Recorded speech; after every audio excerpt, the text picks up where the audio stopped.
MA fourth semester political science के सभी विद्यार्थियों का आज इस CPT की क्लास में सभी का स्वागत है।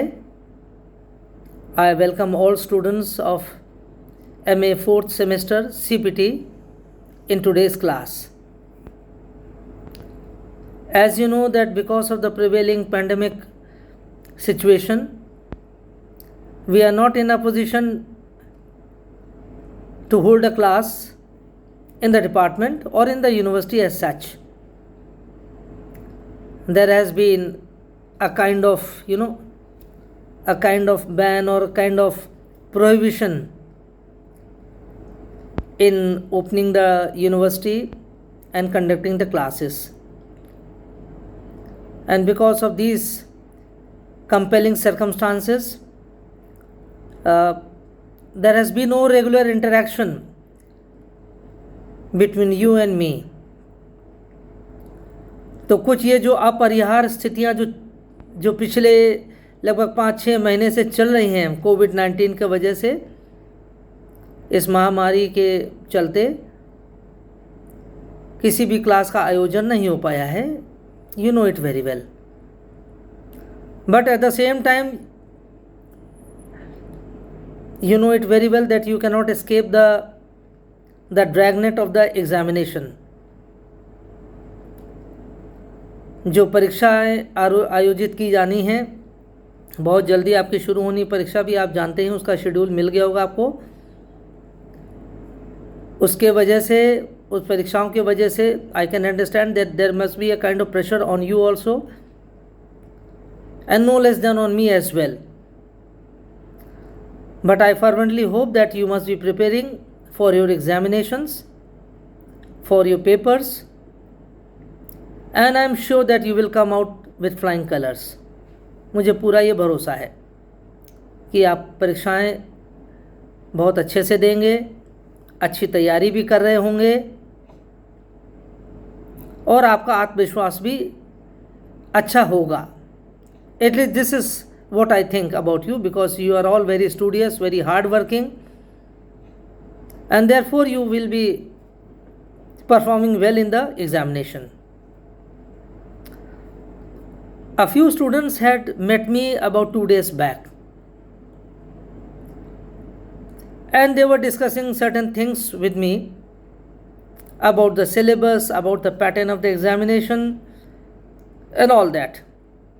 और जैसे आपको पता ही है कि this time it's going to be multiple choice questions based examination paper.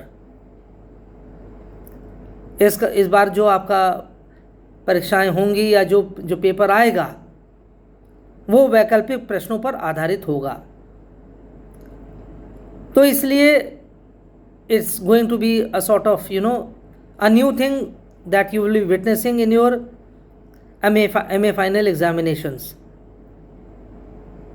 Otherwise तो डिस्क्रिप्टिव पेपर्स होते थे अभी तक, but this time because of this कोविड-19 situation you will have a different pattern of the question paper.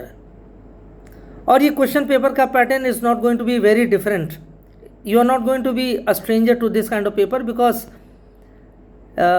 you might be also preparing for the UGC examination. और जब भी आप UGC के एग्जामिनेशन के लिए प्रिपेयर करते हैं, you must be aware that a large part of that paper is based on the objective type questions. Even when you will be appearing for further examinations, for various state examinations, competitive examinations, there too you will be facing the same kind of pattern, the one that you are going to see this time in the university examinations. तो इसलिए मैं आप सबको आश्वस्त करना चाहता हूँ, पहली बात तो on my behalf, at least I am talking on my behalf, कि जहाँ तक मेरा प्रश्न है, जहाँ तक मेरा ओपिनियन है about the nature of the examinations this time, though it's going to be different from the established norm that we had been witnessing till now, though it will be different, लेकिन फिर भी वो ऐसा नहीं होगा कि आपको कोई मुश्किल होगी. It's going to be simple. इसलिए ये जो भी जिस भी प्रकार का प्रश्न पत्र आएगा आपके सामने, वो आपके लिए कोई एक पहाड़ की तरह से नहीं होगा. First of all, it will not be a herculean task for you to overcome the paper or to perform well in your examination. तो आप लोग ऐसा कृपया मान के ना चलिएगा, क्योंकि अभी पिछले कुछ दिनों में I have been regularly going to the university, to the department, and over the last few days I have been meeting some students as well, and those students, they had been very inquisitive to know about the pattern of the question paper. तो आप लोग भी सब जानते हैं कि किस pattern पर आपकी बार क्वेश्चन पेपर आएगा, but please do not get bothered about that. What I mean to say is that do not worry yourself, do not overburden yourself about the pattern of the question paper or about the what should I say, about the toughness of the question paper, कि बहुत कठिन होगा, बहुत ज़्यादा insurmountable होगा, something like that, है ना. So please do not get bogged down by that kind of feeling कि it's going to be a very very different thing this time, है ना. तो जो भी आपने पढ़ा है और जो भी हमने पढ़ाया आपको क्लास में, more or less उसी पर ही based होगा. Apart from this, a few students had also asked me about certain portions of the syllabus. They were not very clear about certain topics, and one of them is in fact post colonialism. तो जो विद्यार्थियों से मेरी भेंट हुई थी, वो कुछ जानना चाहते भी थे, कुछ टॉपिक्स के बारे में अलग से भी उनको कुछ क्लैरिटी और चाहिए थी, कुछ और स्पष्टीकरण भी चाहिए था. 2-3 इश्यूज़ के बारे में बताया था, लेकिन वो जो the kind of problems that the students have been facing, to my mind और to the best of my understanding is that number 1, they do not have easy access to the material pertaining to that topic. For example, post colonialism, उनके पास सामग्री नहीं थी या सामग्री की उपलब्धता कम थी. So they wanted more material on that topic, हाँ, जैसे हम कहते हैं पोस्ट कॉलोनियलिज्म के संदर्भ में. और एक तो बात ये थी. दूसरी बात, some of the students, they were complaining that whatever matter was there in fact in the books or on the internet, that too was not very easy for them to comprehend, whether the matter was in Hindi or in English. They were not very comfortable with the kind of language that was there in the book or that was there on the internet. तो ये भी genuine problem है students की, that cannot be dismissed or sidetracked that way. तो भाषा को लेकर भी कुछ उहापोह की स्थिति है. और तीसरी बात ये थी कि उन विद्यार्थियों ने मुझसे ये आग्रह किया था कि कुछ मैं आपको बता दूं इसके विषय में. For example, post colonialism, although there is abundance of matter on the net regarding this topic post colonialism, as well as sufficient material is also there in the books, and I am pretty confident that many of you would be having the books that might be containing a chapter on post colonialism, whether you have a book in Hindi or in English, but the chapter must be there. This is my understanding. तो जो भी आपके पास पुस्तक है Hindi English में, उसमें उत्तर उपनिवेशवाद ये जो चैप्टर है उसमें अवश्य होगा. अच्छी किताबों में, जैसे दधीची की किताब है उसमें भी मिलेगा, प्रोफेसर SPM त्रिपाठी साहब की पुस्तक में भी ये मिल जाना चाहिए, चैप्टर मिल जाना चाहिए. Apart from that, other books that I had told you in the class, उसमें भी ये आपको पुस्तक में, उसमें उन पुस्तकों में भी आपको ये चीज़ें मिल जाएंगी. लेकिन despite that they wanted some kind of explanation from my side on the topic concerning post colonialism. तो अब देखिए, बहुत शॉर्ट में मैं आपको बस स्पष्ट कर देता हूँ कि व्हाट इज़ पोस्ट कॉलोनियलिज्म. ज़्यादा बातें तो आप जानते हैं कि वीडियो के माध्यम से नहीं हो पाती है।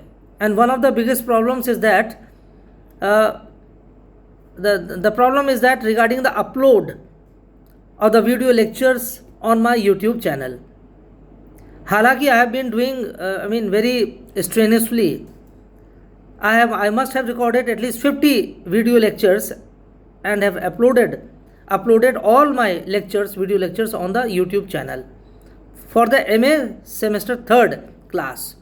तो जो MA semester for MA second semester, yes second semester के विद्यार्थियों के लिए, जिसमें MPS है और साथ इंटरनेशनल लॉ है ना। तो ये चीज़ें जो आपके संदर्भ में मैं इस विषय में मैं आपको बता रहा था कि बहुत लंबा तो इसमें नहीं बातें हो पाएंगी because of the technical problems of uploading the lecture on the YouTube, है ना। तो बहुत ज़्यादा बड़े लेक्चर्स हो जाते हैं तो उसमें घंटों लग जाते हैं उसको अपलोड करने में। तो इसलिए शॉर्ट में अगर मैं बताना चाहूँ आपको व्हाट इज़ पोस्ट कलोनियलिज्म, देखिए you must try to catch the concept by its very title at the very beginning.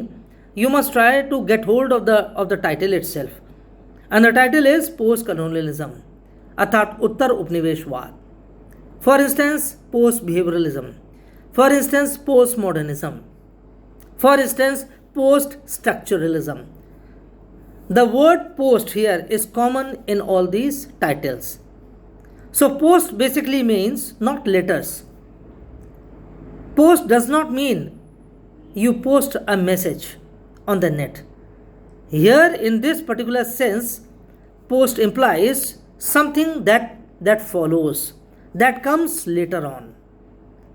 उत्तर होता है और पूर्वार्ध होता है, आप जानते हैं उत्तरार्ध होता है, पूर्वार्ध होता है। तो जब हम उत्तरार्ध कहते हैं यानी सेकंड हाफ होता है, और अगर हम उत्तर कहेंगे तो यानी वो बाद होगा। तो यानी यहाँ पर जब हम पोस्ट कलोनियलिज्म कहते हैं तो इसका तात्पर्य है उत्तर उपनिवेशवाद। That is what happened after colonialism. For instance, when we say postmodernism, then we mean to say that the stage that followed modernism, उत्तर आधुनिकवाद, अर्थात आधुनिकता के बाद जो समय आया, जो अवस्था आई, उसको कहते हैं उत्तर आधुनिकता। तो इसी तरह से जब उपनिवेशवाद का काल समाप्त हुआ और उपनिवेशवाद के बाद एक दूसरा समय जब आता है तो हम उसको कहते हैं उत्तर उपनिवेशवाद। तो पहले तो इसीलिए हमने कहा कि first try to understand the meaning of the concept by its very title. जो चीज़ आप डिस्कस कर रहे हैं पहले आप उस टाइटल को अगर आप समझ लेंगे तो आपके लिए काम आसान हो जाएगा। So that means post colonialism is a method, is, or we can say it is an approach. It is an approach to study the society or the nation, or we can say it is an approach to study the circumstances of a society that followed after the end of that followed colonialism. अर्थात ये उस अवस्था का नाम है जो अवस्था उपनिवेशवाद के समाप्त होने के बाद आती है। That is the time that comes in और the time that follows colonialism. In that time, during that time, whatever the developments took place with reference to a nation or with reference to a society, so that is sought to be studied under the title post colonialism. तो अगर हम कहते हैं colonialism क्या है, what is colonialism? Colonialism is basically the study of the you can say of a foreign power that is occupying a different country. उपनिवेशवाद क्या है, जहाँ पर कोई एक दूसरा देश किसी अन्य देश को गुलाम बना लेता है और उसके पर शासन करता है. लेकिन उत्तर उपनिवेशवाद क्या होगा, जहाँ पर उपनिवेशवाद की समाप्ति हो चुकी है, जहाँ पर कोई एक देश जिसको उपनिवेश बना लिया गया था, जिसको एक कॉलोनी बना ली गई थी, लेकिन अब वो कॉलोनी का दौर समाप्त हो चुका है, वो गुलामी का काल समाप्त हो चुका है, गुलामी समाप्त हो चुकी है, तो उसके बाद का जो समय है, अब उस समय का अध्ययन करना है, उस समाज का अध्ययन करना, उस राष्ट्र का अध्ययन करना है। This is called as post colonialism. So the students had raised this problem. होता क्या है सर, ये पोस्ट कॉलोनियलिज्म होता क्या है? So I have tried to tell you in very simplest terms. बहुत ही सरल शब्दों में मैंने आपको बताने का प्रयास किया है कि पोस्ट कॉलोनियलिज्म से तात्पर्य क्या है। तो पोस्ट कॉलोनियलिज्म वही हुआ, for example India at one time was also a British colony. एक समय भारत भी ब्रिटेन का एक उपनिवेश था। But as you know, about 7 decades back, लगभग 70 साल पहले, India got freed from the colonialism of Britain. Britain के उपनिवेशवाद से भारत मुक्त हो गया, आज से लगभग 70 वर्ष पहले। तो आज के समय में जो भारत में अध्ययन होगा, तो बहुत कुछ पोस्ट कॉलोनियलिज्म के पॉइंट ऑफ व्यू से भी होता है। अब इसका मतलब क्या हुआ? पोस्ट कॉलोनियल, ये तो एक हो गया, इसका कंसेप्ट हो गया, अवधारणा हो गया।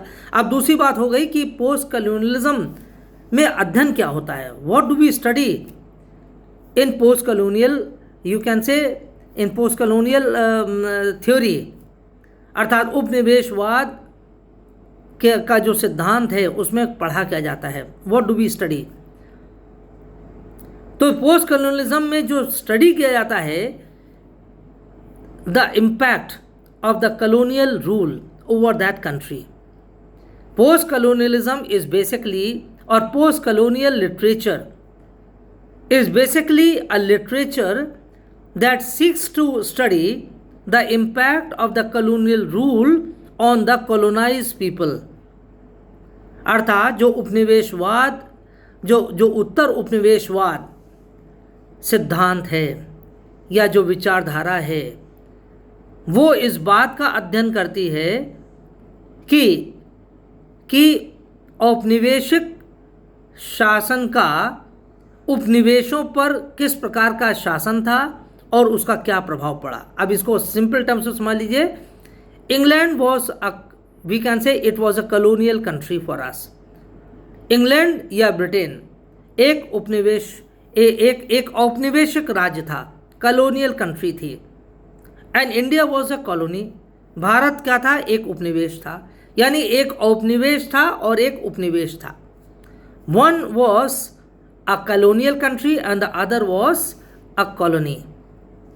तो जो कॉलोनियल कंट्री था वो था ब्रिटेन था, यानी औपनिवेशिक राज्य वो था जिसका शासन चल रहा था भारत में। और भारत क्या था? भारत एक उपनिवेश था। So there can be many colonies of a colonial country. एक औपनिवेशिक राज्य के बहुत सारे उपनिवेश हो सकते हैं। And that we obviously know about Great Britain। जो ग्रेट ब्रिटेन यानी ब्रिटेन का जो शासन था, औपनिवेशिक शासन था, that extended to more than 150 countries of the world। इसीलिए हम कहते हैं कॉमनवेल्थ नेशंस इसका नाम लिया जाता है। लगभग 150 देशों से अधिक इसमें देश हुआ करते थे।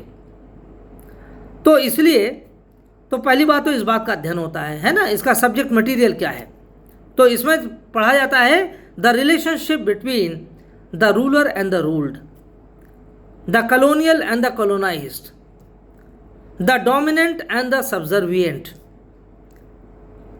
तो इस तरह से इन सारे चीज़ों का अध्ययन होता है, यानी शासक और शासित का, शासक और शासित का, दूसरे अर्थों में स्वामी का और दास का, क्योंकि वो हमारे तरह से स्वामी हुआ करते थे। They used to be our rulers, our governors, and we were merely relegated to the status of slaves।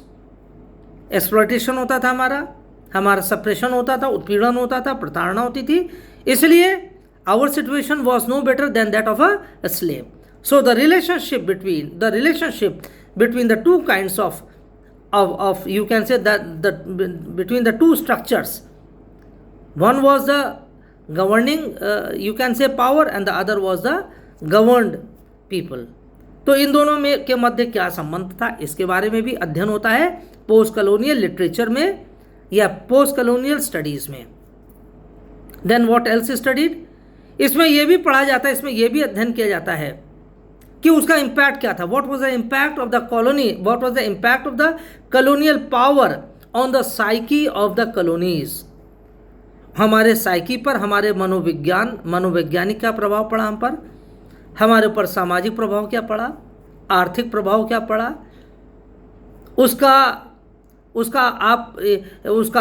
ये स्पिरिचुअल लेवल पर भी, कल्चरल और spiritual. Cultural is a very important component of the post colonial studies. तो उसका सांस्कृतिक प्रभाव क्या पड़ा, तो यानी we can say it is a kind of multi disciplinary study. Post colonial study और post colonial literature is in fact a multi dimensional kind of a study, because there can be, we can say there can be numerous kinds of impacts of the colonial power over the colonized people or the colonized nation। तो अर्थात बहुत व्यापक इसका प्रभाव पड़ा है colonial powers का, जहाँ जहाँ इन्होंने शासन किया दुनिया भर में। ब्रिटेन ने हम पर शासन किया और दुनिया के अन्य 150 देशों पर शासन किया। तो जब आप पढ़ते हैं, अपनी हिस्ट्री पढ़ते हैं, नेशनल मूवमेंट पढ़ते हैं, नेशनल मूवमेंट में तो हम लोग थोड़ा सा एक ही डायमेंशन को लेते हैं कि किस प्रकार से हमको स्वतंत्रता मिली, किस प्रकार से हमने संघर्ष किया, लेकिन किस प्रकार से कॉलोनियल पावर्स ने हमारे कल्चर को डोमिनेट किया। They not only dominated our culture but also they erased our culture. They made every efforts to erase our culture, to blur our culture, to blur our religion, to deface our spiritual power, or to, you can say, or to undo our ancient legacies, our ancient legacy or our ancient cultural wealth and heritage। कि किस प्रकार से औपनिवेशिक शासकों ने भारत की प्राचीन धरोहरों को समाप्त करने का प्रयास किया, हमारे प्राचीन गौरव को उन्होंने धूमिल करने का कुत्सित चेष्टा किया। तो उन्होंने हमारी संस्कृति पर प्रहार किया। They attacked our culture, they attacked our society, they exploited us economically, we can say they try to suppress us eternally, they try to dominate us through psychologically and mentally, in all ways they try to dominate, they try to suppress us in all possible ways। तो यानी हर तरीके से, बहुत तरीक़ों से colonial powers जो work करते हैं अपने गुलामों पर, अपने उपनिवेशों पर। तो चूंकि ये बहुत सारे क्षेत्रों को कवर करता है, जो शासक है वो अपने उपनिवेश का जो जीवन होता है, राष्ट्र का जो जीवन होता है, उस राष्ट्र के जीवन का प्रत्येक आयाम को, प्रत्येक पक्ष को वो नष्ट करने का प्रयास करता है। इसलिए पोस्ट कॉलोनियल जो स्टडीज़ होती हैं या हैं, they are trying to revive all those aspects of a nation's life that have been suppressed और that have been trampled upon by the colonial powers। Therefore, the ambit or the scope of post-colonial literature is very wide. It's exhaustive, it's massive।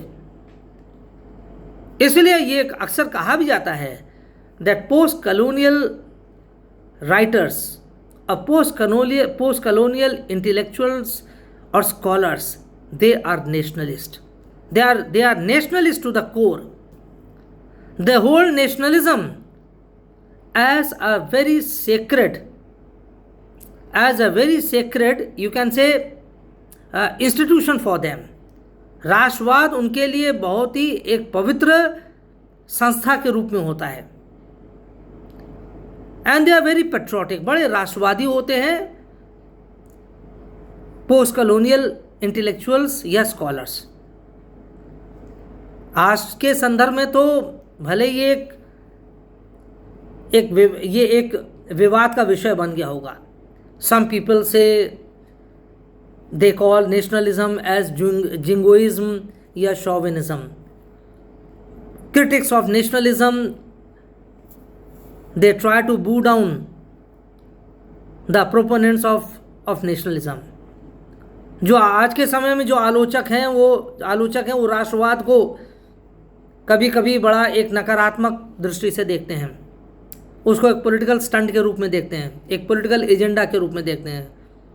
But this thing is not with the post colonial writers.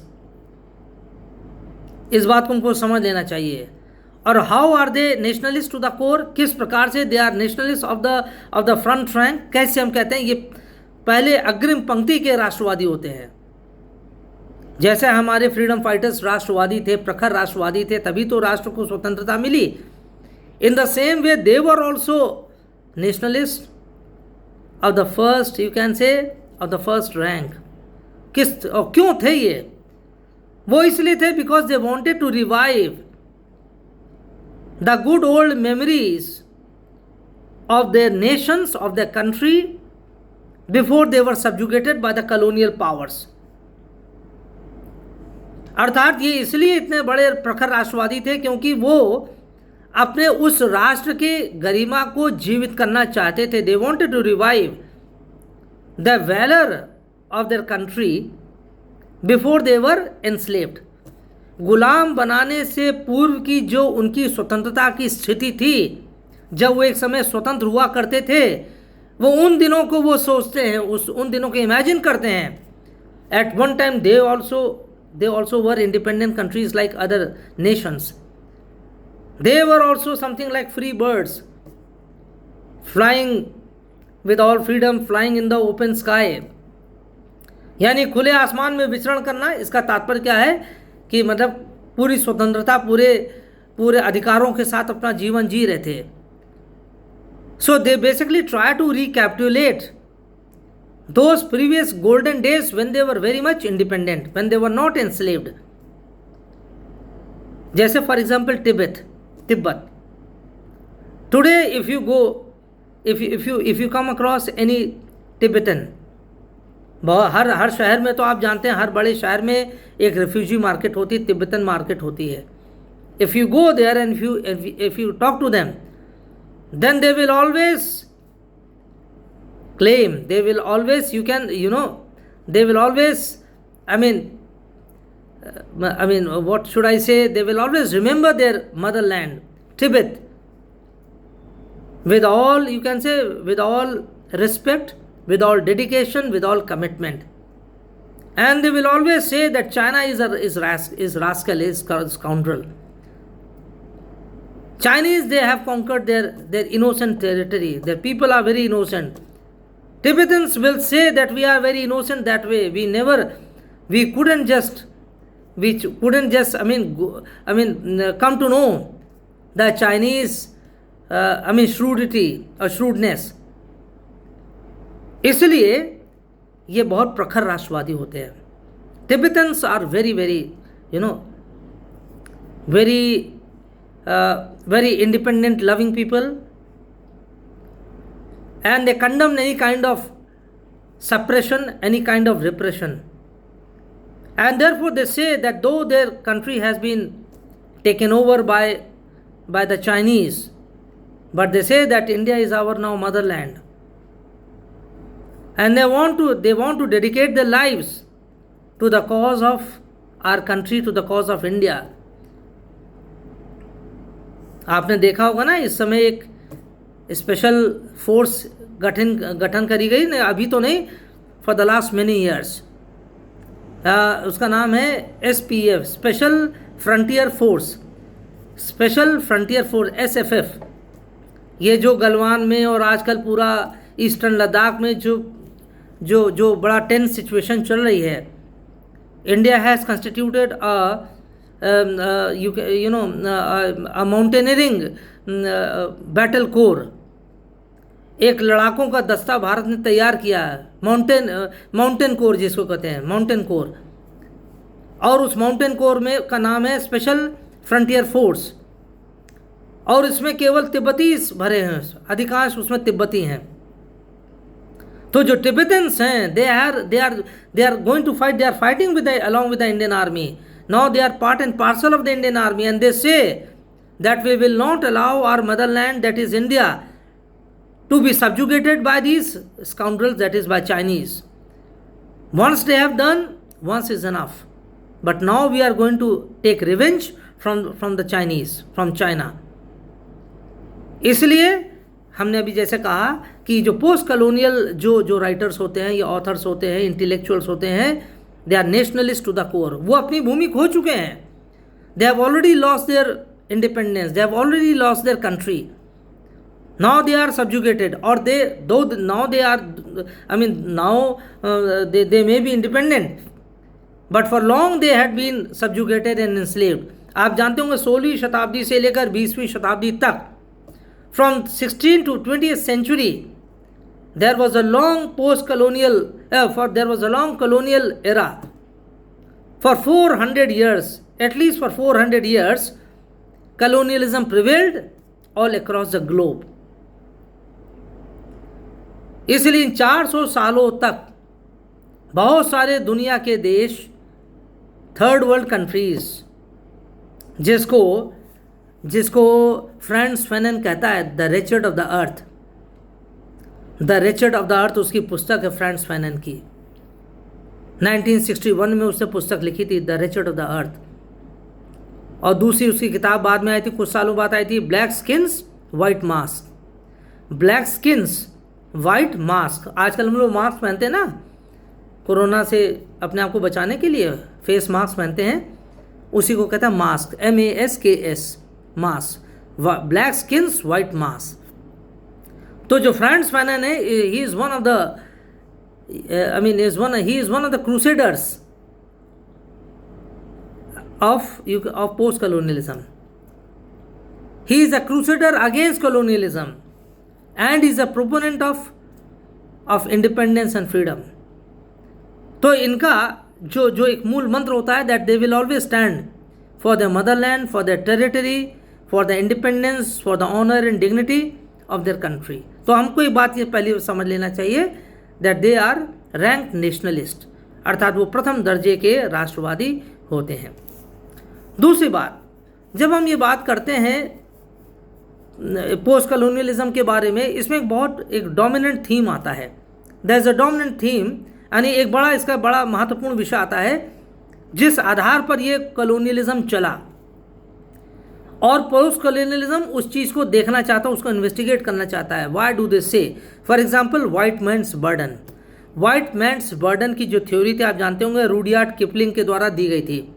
Rudyard Kipling ने अपनी poem में white man's burden की theory दिया था, जब America सन 1898 से लेकर 1902 तक उसका युद्ध चला था फिलीपींस से.